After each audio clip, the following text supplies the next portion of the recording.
Pessoal, bom dia.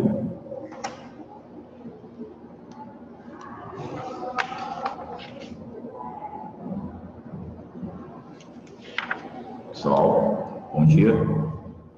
Bom dia. Bom dia. Então, vamos começar. Certo, pessoal? Na aula de ontem a gente tinha começado a falar sobre movimentos sociais, certo? Eu até mandei um conceito básico de movimentos sociais aí para vocês, para anotarem, tá bom? A gente tinha falado de outros aspectos, dos países da América do Sul, a questão da desigualdade presente no campo, a desigualdade social presente no ambiente urbano, presente ali nas grandes cidades. Falei muito aqui, usando como exemplo a nossa realidade, aqui no Brasil. E a gente tinha ficado, parado aqui nessa parte que trata justamente dos movimentos sociais. Tá bom, pessoal? Então, geralmente, pessoal, esses movimentos sociais, que crescem, não só no Brasil, mas eles também crescem em muitos países da América do Sul, certo? Surgem em meio ali de um cenário, de instabilidade econômica, de insatisfação política da população, tá certo? Que é muito comum nesses países da América do Sul. A gente vivencia, um momento de dificuldade econômica muito grande, não só no último ano, mas nos últimos anos, certo, pessoal? Aqui no Brasil, os 2 últimos anos, eles foram aí, de uma instabilidade financeira muito grande, uma instabilidade econômica muito grande, que termina atingindo de maneira mais direta, certo, aqueles setores sociais que estão em maior vulnerabilidade, pessoas que geralmente têm uma baixa renda, certo? Muitas pessoas que terminam não tendo empregos formais, uma contribuição direta para uma previdência, são pessoas que, na grande maioria, trabalham, de maneira informal, certo? Dependendo muito ali das condições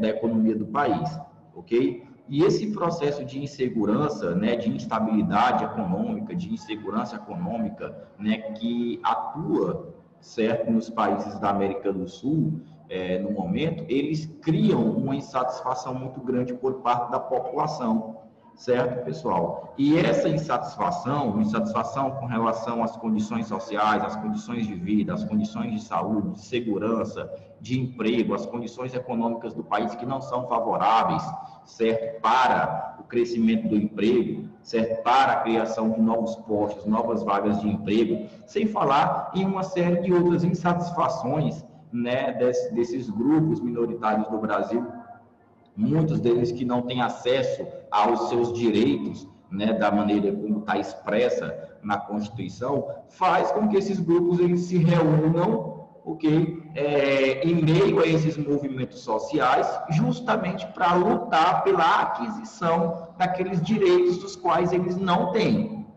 Então, quando a gente trata em movimentos sociais, a gente trata diretamente, certo, uma reivindicação criada pela minoria. A minoria seria quem? Aquelas pessoas, aqueles setores da nossa sociedade que não têm acesso aos direitos, Aí podemos falar movimento sem terra do MST, podemos falar do movimento negro, podemos falar, do movimento LGBT, certo? E uma série de outros grupos sociais que são considerados minoritários na nossa sociedade por o fato deles não terem acesso a direitos, aos direitos civis, aos direitos constitucionais, da mesma forma que outros grupos presentes em nossa sociedade. Certo, pessoal? Principalmente ali nesses países que são marcados por uma desigualdade social muito grande, muito extrema. Certo, pessoal? A impunidade que é presente, por exemplo, nesses países, ela é muito grande. A gente vê, por exemplo, no Brasil, que a maneira como a justiça ela é feita não atende de maneira satisfatória e de maneira igual, todos os setores sociais, certo? Presentes aqui em nossa sociedade.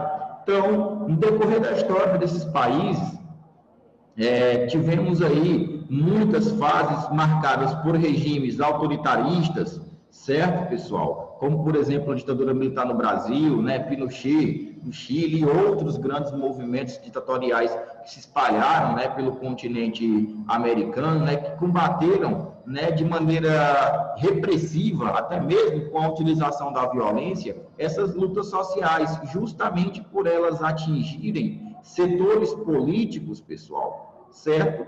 Que se mantém aí longe, né, que se mantêm basicamente afastados, né, da sociedade, de criar mecanismos políticos que privilegiem a sociedade de uma maneira geral, como uma toda, né, dando às pessoas os mesmos direitos, as mesmas possibilidades, as mesmas condições, tá bom, pessoal? Então, esses regimes autoritaristas, consequentemente, eles foram substituídos, né, por regimes mais democráticos, mais tolerantes, que tivessem, que mantêm mais respeito, certo, às manifestações de descontentamento da sociedade, já que o próprio direito de protestar, o próprio direito de reunião, de protesto, é um direito legal que é garantido à sociedade, até mesmo através da própria Constituição. Certo, pessoal? No Brasil, por exemplo, né, logo ali no final da ditadura militar, em 1985, a gente vê ali um movimento muito grande da sociedade civil, né, manifestando em prol do final da ditadura, certo? Muitos movimentos sociais, né, que surgiram, que vieram pouco tempo depois, né, movimentos sociais pelo direito de voto, como as diretas já, né, os caras pintados, certo? Pessoas que vão protestar e que vão se manifestar, né, em prol da aquisição de direitos dos quais, naquele determinado momento, eles não têm.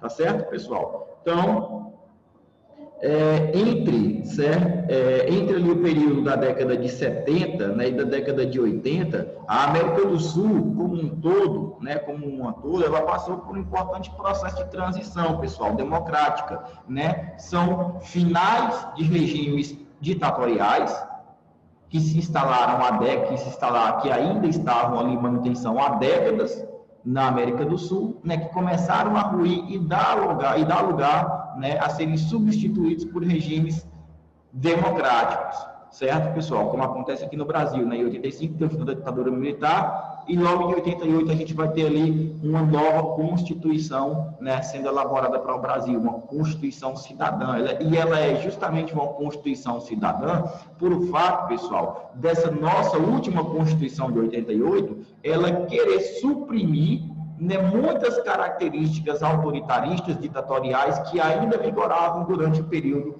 da ditadura militar. Tá certo, pessoal? Então, é justamente aí nesse contexto, né, que muitos movimentos sociais contemporâneos, eles começaram a se formar, certo?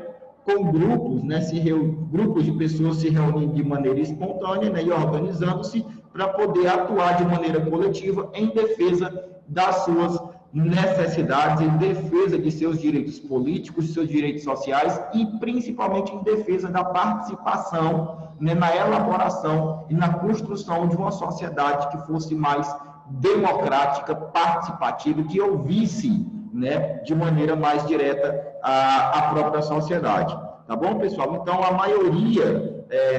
maior parte das reivindicações que eram feitas por esses grupos, né, que se organizavam nesses movimentos sociais, vão estar relacionadas à moradia, vão estar relacionados ali à questão da terra, né, à questão da água, à questão de serviços básicos, como atendimento à saúde, né, à educação, ao direito de voz, ao direito de liberdade de expressão, que foi cerceado, né, que foi tirado ali da população, por exemplo, aqui no Brasil, durante o período da ditadura militar, certo? Durante aquele período, né, de caráter autoritarista que aconteceu no Brasil. A gente também vai ter ali muitos movimentos sociais relacionados aos povos indígenas, né, que lutam pelo seu direito de soberania naquelas terras, né, que, se vocês forem analisar historicamente, pertencem a eles e que são invadidas cotidianamente, né, por grupos, né, ou que trabalham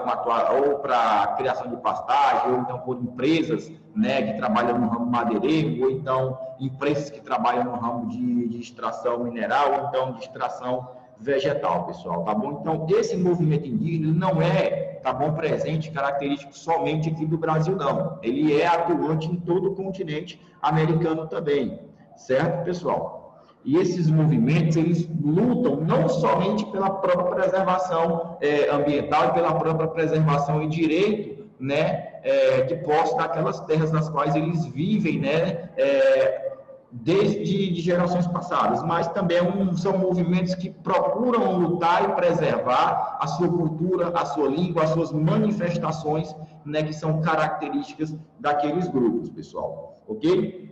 Então, outro exemplo aí de movimento social que é muito comum aqui também na América é o movimento das Mães da Praça de Maio, né, pessoal? Está logo aqui no final, certo? Da página 295, logo acima dessa primeira imagem aí de baixo, pessoal, tá certo? Que é um movimento aí que vai mobilizar, né? Que é mobilizado por mães de filhos que são desaparecidos durante a ditadura militar argentina, né? Que aconteceu ali de 76 até 83, pessoal, certo? Aqui no Brasil a gente tem também, né, uma organização parecida, né, com os presos políticos que desapareceram durante o regime militar brasileiro, certo? Que também não foram poucos. Ok, pessoal? Outro movimento, tá, que também vai demandar ali transformações profundas, pessoal, tá certo? Que acontece aqui no Brasil, certo? A gente pode destacar o MST, Movimento dos Trabalhadores Rurais Sem Terra, né, que surgiu em 1984, certo? O movimento aí ele vai enfatizar essa importância da reforma agrária, né, que a gente já vem falando desde conteúdos anteriores, certo? Também é muito comum aqui no Brasil a FLM, a Frente de Luta por Moradia, certo? Que é um movimento social que vai reivindicar condições dignas de habitação, né? Defendendo ali a criação de projetos políticos habitacionais que visem atender aquelas famílias de baixa renda para que elas possam conseguir a aquisição de uma moradia, certo? Temos também ali movimentos sociais como o Passe Livre, né? O MPL, que surgiu ali em 2005, certo?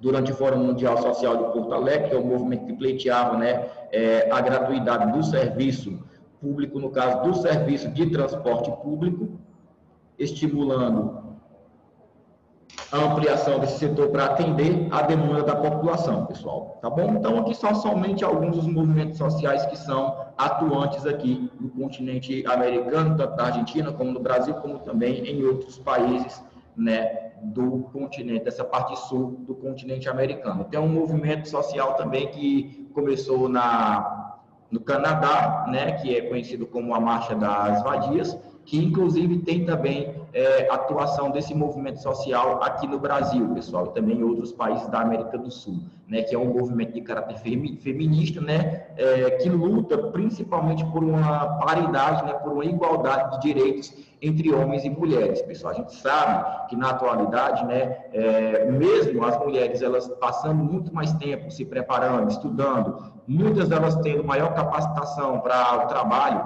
elas recebem salários menores do que homens desempenhando as mesmas funções, pessoal, certo? Se a gente for ver os principais cargos de chefias empresariais que a gente tem dentro do país, por exemplo, não são controlados por mulheres, são controlados por homens. Então, esse machismo, esse preconceito que se existe ainda hoje, pessoal, né, tanto no setor empresarial como também em outros setores sociais, que é ainda uma herança histórica, né, de um passado machista da nossa sociedade, né, um passado machista patriarcalista, ele é combatido, ele é reivindicado também, né, como muitos movimentos sociais, a exemplo desse daí, né, que considera, que é titular da Marcha das Vadias, mas também por outros movimentos sociais feministas que atuam dentro do Brasil, tá certo, pessoal? Agora, a gente fecha aí com esse tema 1 e a gente vai aqui, né, para o tema 2, pessoal, tá certo? Que é o aproveitamento dos recursos naturais dentro do continente sul-americano, da porção da América do Sul, tá certo, pessoal? Então, minha gente, Em termos de recursos minerais e recursos energéticos, estou bem na página 296, tá bom? Coloquem aí na página 296. A gente pode dizer, pessoal, que uma das principais formas de geração de energia que a gente encontra, tá certo? Nos países da América do Sul é a produção de energia hidrelétrica, tá certo, pessoal? É a conversão de energia potencial, né, em energia elétrica, tá certo? Então, se vocês pegarem o Brasil, por exemplo, a principal forma de geração de energia do Brasil é a hidrelétrica. Né? O Brasil ele tem, inclusive, projetos para expansão, né, da criação de usinas hidrelétricas, principalmente na região norte do país, que é um fato que preocupa muito, né, em caráter ambiental, por questão do grande impacto ambiental que a instalação de uma usina hidrelétrica ela causa, pessoal, certo? Lembrando, quando a gente fala aqui em fontes de energia, a gente vai trabalhar com fontes renováveis e fontes de energia limpa, certo, pessoal? Fontes renováveis, que é a energia limpa, certo? E fontes não renováveis, pessoal, tá certo? Que geralmente ali são aquelas fontes esgotáveis, né? E que são altamente poluidoras, ok, pessoal? Então, bora aqui, né? A abundância de recursos hídricos, pessoal, que a gente tem na parte sul do continente americano, o Brasil, por exemplo, é um dos países mais ricos do mundo em disponibilidade hídrica, certo? Favoreceu a construção de grandes hidrelétricas, tá certo? Na América do Sul desde a década de 70. Então, toda a expansão da matriz energética da América do Sul, desde a década de 70 até a atualidade, ela se dá principalmente pela implementação de usinas hidrelétricas, pessoal, tá certo? Principalmente ali no Brasil e na Argentina, que são os maiores consumidores de energia, tá, dessa região da América do Sul. Até mesmo porque Brasil e Argentina são as duas nações mais industrializadas que a gente tem nessa porção sul do continente americano. Tá certo? São ali, Brasil e Argentina é o que a gente vai denominar como periferias industrializadas, pessoal. Ok? Então, consequentemente, quanto maior é a dinâmica industrial de um país, maior vai ser a necessidade que ele vai ter por consumo de energia, por produção de energia para atender tanto a demanda da indústria que cresce, como também a demanda da população que também vem a aumentar. Tá bom, pessoal? O problema gerado com a criação de indústrias, aliás, de usinas hidrelétricas, seria os impactos ambientais e sociais que são acarretados pela instalação das mesmas, pessoal. Né? Quais são os impactos sociais que podem ser causados pela criação de usinas hidrelétricas? Vamos pensar aqui numa condição, né? Vai se criar uma usina hidrelétrica próximo ali a uma cidade, um rio de grande fluxo de água. É feita uma barragem, né, uma parede entre duas zonas de aclive, né, duas zonas de planalto, certo? Para poder captar água e preservar, armazenar água naquela região ali de declive, naquela região, né, daquela depressão, por exemplo, ok? Geralmente, pessoal, em muitas regiões do Brasil, a gente tem uma população ribeirinha vivendo naquelas áreas, né? Uma população ribeirinha que muitas vezes depende economicamente daquele rio. Depende economicamente do rio para poder plantar, para poder pescar, para poder se alimentar. Certo? Na região norte isso é muito comum. A população ribeirinha, muitas delas, né, dependem diretamente da floresta, dependem diretamente do rio. Tiram do rio, muitas vezes, a própria alimentação do dia a dia. Certo? Quando uma barragem dessa de um grande porte é construída para a geração de energia hidrelétrica, a inundação daquela área da barragem, pessoal, ela vai destruir o curso daquele rio. Muitas espécies de peixes terminam morrendo por questão do grande fluxo de água. Deveria ser o contrário, mas não é, certo? O rio, ele fica impróprio para navegação, certo? A população ribeirinha, ela vai ser atingida diretamente na perspectiva econômica, porque a fonte de renda delas vai ser destruída, a fonte primária de alimentação delas, que era a atividade pesqueira, vai ser impossibilitada. A gente geralmente vai ter que retirar aquela população ribeirinha daquela área e transportar ela para uma outra região, e aí a gente vai ter uma perda muito grande Na memória, porque são pessoas que geralmente nasceram, cresceram e viveram a vida toda naquelas áreas. Seus antepassados viveram naquelas áreas. A história delas está vinculada àquele pedaço de terra, certo? Então, tu vai ter uma perda memorialística muito grande. A cultura, as tradições, as manifestações delas estão presentes naquele local, certo? Então, tu tem uma perda de patrimônio, tu tem uma perda de memória muito grande. Isso tem que ser levado em consideração como uma perda social. Outra questão, a área daquela barragem, que aquela barragem vai abranger, ela vai ser completamente inundada. Então, tu vai ter, né, uma perda ambiental grande por questão da destruição da flora e da fauna local. Todas aquelas espécies vegetais da área vão ser inundadas pelas águas da barragem. Não tem como tu recuperar aquilo dali. As espécies animais, não tem como pegar cada animal daquela região e transportar para outro local, como tu faz com a população. Certo? Isso é impossível de acontecer. Então, tu vai ter uma perca muito grande de espécies animais. É um impacto ambiental muito grande que é causado diretamente à flora e à fauna local. Então, essas questões, elas ficam, né, atreladas a esse processo de ampliação da geração de energia por meio da construção de barragens, né, de usinas hidrelétricas, pessoal, certo? Que implica consideravelmente, né, uma perda grande, certo?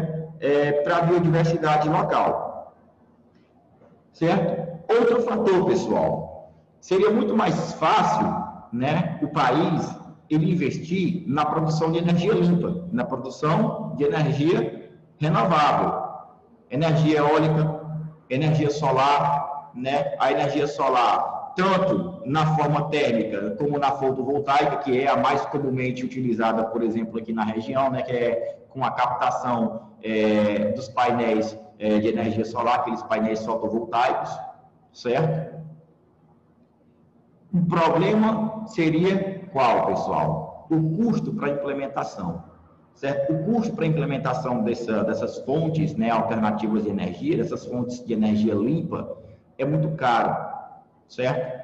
Então, para países subdesenvolvidos, isso daí ainda é um empecilho muito grande, o valor ainda é um empecilho muito grande para a instalação, né, dessas fontes renováveis. Sem falar, pessoal, que historicamente, culturalmente falando, certo?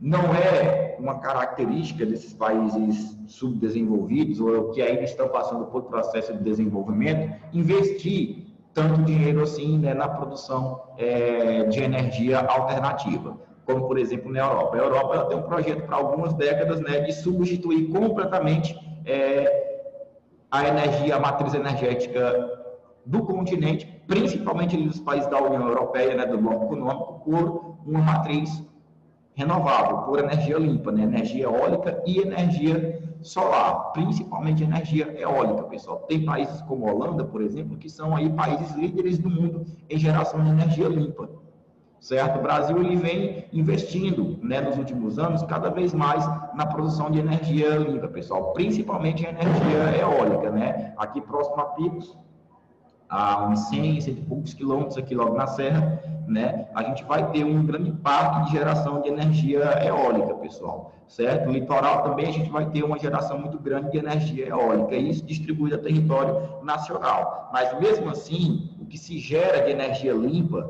tanto eólica como solar no Brasil, ainda é muito pouco para poder atender a essa demanda energética que a gente tem hoje. O problema é, pessoal, os países, quer queiram ou não, eles vão ter que procurar fontes alternativas de geração de energia, certo? E, consequentemente, eles vão ter que se voltar para a geração de energia limpa. Até mesmo porque a principal matriz energética que a gente tem hoje é o petróleo, o gás natural e o carvão mineral, certo? Petróleo e carvão mineral, pessoal, são combustíveis fósseis. Tá? Combustível fóssil, pessoal, ele é renovável, é sim. Então, quer dizer que o petróleo é uma matriz energética renovável? É sim. Mas a gente encaixa ele entre as fontes não renováveis, tanto ele como o gás natural. Agora, por quê? Muito simples, pessoal. o fator de renovação, de restauração, de recuperação dessas reservas de petróleo e de carvão mineral, por exemplo, é muito lenta. Tá? Um poço de petróleo, uma jazida de petróleo, ela não se renova da noite para o dia em questão de décadas. São milhões e milhões de anos, pessoal. Então, em nossa geração e nas próximas 10, 20 gerações, essas reservas de petróleo elas não vão se reestruturar, elas não vão se renovar. E a estimativa que se faz é que nos próximos 50 a 70 anos, né, o petróleo ele venha a se esgotar completamente nas jazidas que a gente tem exploração atualmente, pessoal. Certo? E aí, consequentemente, a gente vai ter que fazer uma substituição dessa matriz energética, que é utilizada, no caso do petróleo, desde o século XIX. E no atual ritmo de utilização e exploração das fontes de petróleo, certo? 50 anos, pouco mais de 50 anos, ela vem a se esgotar. É por isso que no mundo, principalmente mais uma vez aí na Europa, se tem procurado investir muito em desenvolvimento de tecnologia, né? Principalmente de automóveis que são movidos a energia elétrica, que são movidos a eletricidade, né? Os automóveis elétricos, pessoal. Justamente por se prever, num futuro bem próximo, a necessidade direta de substituição dessa nova matriz energética, pessoal. Certo? Deixar-se de se utilizar o petróleo, né? Que além de caro, também é altamente poluente, certo? E começar a se utilizar uma fonte de energia que seja limpa, renovável, que traga menos impacto ambiental para a natureza, pessoal, para o meio ambiente. Renata, tio, para a prova do Senhor, será que tem tema até qual mesmo? Só para ter certeza. Tá bom. Renata, se der, eu vou passar até o tema 3. Se der, né? Eu vou passar até o tema 3. Deixa eu ver aqui, peraí, em qual livro é que eu tô? Eu tô no livro 3. Então, provavelmente, Renato, eu trabalho até o tema 2, né? Fica o tema 4, que é da América continental insular. Aí fica o tema 1, que a gente viu, acabou de ver agora há pouco, e esse tema 2 aqui, tá? Semana que vem eu vou começar a trabalhar as atividades, né? A corrigir os exercícios com vocês e trabalhar também o paradidático de Cuba, que eu vou cobrar na prova de vocês também, tá certo? E aí vai ficar basicamente isso daí para a prova de vocês, tá bom? Então, bora lá, pessoal, né? Então, continuando aqui. Então, é uma necessidade obrigatória, pessoal, dos países eles procurarem investir cada vez mais em fontes de energia que sejam renováveis, fontes de energia que sejam limpas, né? Limpas e que venham substituir, né, de maneira breve, o petróleo, à medida que a demanda dele for diminuindo, à medida que a oferta dele no mundo for diminuindo. O problema é como é que países subdesenvolvidos, que muitas vezes não têm nem mesmo condições de comprar alimento e comida, como muitos países africanos, muitos países asiáticos, eles vão investir dinheiro no desenvolvimento de energia limpa. Não se tem muitas vezes condições disso, certo? Porque os problemas sociais, os problemas econômicos de muitos países pobres são mais profundos e são de maior emergência do que atender o setor energético, apesar do setor energético ele ser fundamental para o desenvolvimento econômico e social de qualquer nação nesse modelo de mundo atual que a gente vive, pessoal. Tá certo? Então, continuando aqui, pessoal. Então, continuando aqui. Certo? Então, entre as fontes aí de energia, pessoal, renováveis, tá certo? A gente pode destacar a energia eólica, que é a conversão da energia dos ventos em energia elétrica através da instalação de aerogeradores, né? O vento ele movimenta aquelas hélices, certo? Dentro daquele aerogerador vai ter um motor que vai converter aquilo dali em energia e distribuir para redes, né, de distribuição de energia. Quando você passa, pessoal, embaixo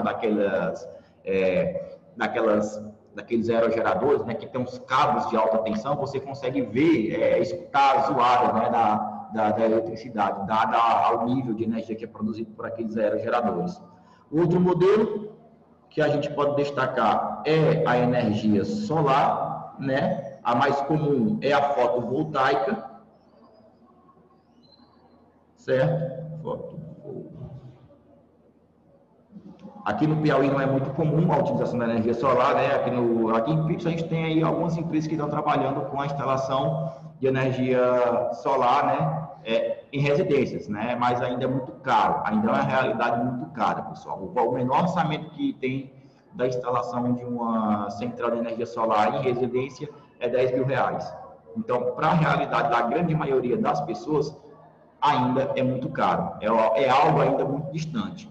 Ceará, estado vizinho, ele é um dos estados do Brasil que mais investe em produção de energia solar, né? Bem aqui em Tauá, é uma cidade cearense que fica logo depois da divisa do Piauí, né? Fica uns 150 quilômetros daqui, mais ou menos, tem uma central de captação de energia solar, pessoal, bem grande, inclusive, bem próximo aqui de Picos, tá certo? Outro modelo de energia renovável é a biomassa, pessoal, né? Que é a queima de resíduo vegetal, certo? Em usinas para a produção de energia, ou seja, naquelas usinas, ao invés de se queimar carvão mineral, por exemplo, ou então se utilizar gás natural como fonte de abastecimento para a usina, utiliza-se a biomassa, que é resto de vegetação, resto de madeira, né, bagaço de cana, por exemplo, além também, né, da biomassa ela ser utilizada para a fabricação do etanol, certo, pessoal? Que é um tipo também de combustível que é utilizado na atualidade. Tá certo? Então, segundo o maior produtor de energia de biomassa, pessoal, depois dos Estados Unidos, tá certo? Vai ser a Argentina, né? A Argentina também tem investido muito na produção de biodiesel, certo? O Brasil também se destaca muito na produção da biomassa. Estados Unidos é o maior produtor internacional, né, dessa matriz energética. Em termos de produção energética, né, em hidrelétricas, o Brasil, né, ele é o 4º país mundial em capacidade de produção de energia por meio de hidrelétricas, né, porque o Brasil ele tem grande potencial hídrico, rios de grande volume de água, Rio Amazonas, por exemplo, certo?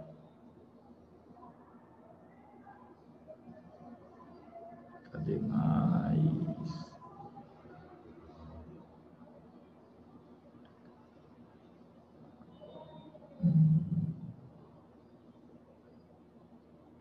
Não tem bem aqui o negócio, cadê?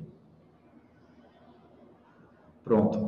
Além da energia eólica, solar, da biomassa, a hidrelétrica é uma fonte de energia renovável. O problema é o impacto ambiental que ela causa. E detalhe, pessoal, a hidrelétrica, ela não é totalmente limpa, não, tá bom? A energia hidrelétrica, ela não é uma fonte totalmente limpa. Ela também causa poluição, tá, pessoal? Naquelas barragens, geralmente, né, como a água ela fica parada naquelas barragens, eu não tenho água corrente naquela área ali, tá, com fluxo intenso, a água que fica parada, ela propaga a criação de alguns tipos de algas, pessoal, que recobrem, né, a parte ali da superfície, certo? Aquelas algas, elas impedem que a luz solar, ela entre dentro da água e ajude na decomposição da matéria orgânica que foi coberta pela água da barragem, né? À medida que aquela matéria orgânica ela vai se decompondo aos poucos, pessoal, ela vai emitindo CO2, né, que é um dos gases causadores do efeito estufa. Então, nessa condição, a energia hidrelétrica, ela é poluidora também. É claro, ela não polui na mesma intensidade, por exemplo, que o petróleo, que o carvão mineral, né, que as usinas termoelétricas, mas ela também emite poluentes. Então, ela não é uma fonte totalmente limpa, tá certo, pessoal? Fonte de energia totalmente limpa, energia solar, energia eólica, tá certo, pessoal? A geotérmica, né, que é a energia gerada pelo calor interno da Terra, a maré motriz, que é uma forma de produção de energia hidrelétrica, mas só que com aproveitamento do fluxo das marés, né, dos mares, né, no caso do oceano, tá certo? Ou seja, à medida que a maré, né, do oceano sobe, a água entra de um dia que passa por um canal, um movimento de turbinas, e aquelas turbinas convertem energia potencial, né, que é a energia da água, do movimento do fluxo da água, em energia elétrica, pessoal, e distribui por rede de distribuição de energia, né, cabos de força no caso. Tá certo? com relação ao petróleo, à utilização do petróleo e do gás natural, certo? Eles são ali de grande importância na economia dos países sul-americanos, né? Sobretudo para uso industrial, tá bom, pessoal? Os principais produtores regionais de petróleo, né, são Venezuela, Bolívia e Argentina, tá certo? Como também de gás natural. Produção brasileira de gás natural, ela deve crescer mais, né, nos próximos tempos, com a maior exploração da camada do pré-sal, certo? Na América do Sul, né, os países que apresentam ali as maiores reservas, né, de petróleo, de extração de petróleo, são Brasil e Venezuela. Lembrando que Venezuela é a maior produtora de petróleo a nível internacional, tá bom? Ela faz parte da OPEP, né, da Organização dos Países Exportadores de Petróleo. Ok? Com relação, né, deixando aí essa parte energética, que horas são? 4 minutos. Pessoal, outra coisa, vale lembrar, né, que a região da Antártida, ela é muito rica em fontes de petróleo, tá? Em reservas de petróleo.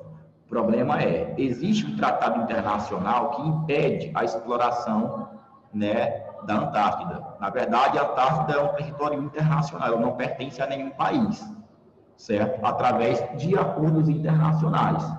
Okay? Ainda evita-se muito a exploração do petróleo da Antártida por ser uma região polar e, consequentemente, o desequilíbrio ambiental que seria causado naquela região pela exploração petroleira poderia causar prejuízos ao âmbito internacional, porque com a exploração de petróleo, possível aquecimento das águas daquela região, derretimento de calotas polares, elevaria o nível dos oceanos, poderia elevar o nível dos oceanos, pessoal. Isso daí vem a fazer com que a água dos mares e oceanos avance muito, né, em regiões continentais que estão ali no mesmo nível do mar, certo? Com a inundação de algumas áreas de terra.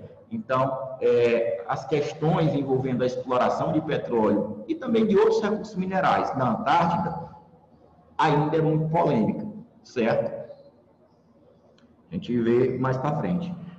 Com relação a recursos minerais, pessoal, no continente americano, nessa parte sul do continente americano, né, o território ele vai abrigar diversas formas, né, e jazidas, diversas reservas minerais, tá certo, pessoal?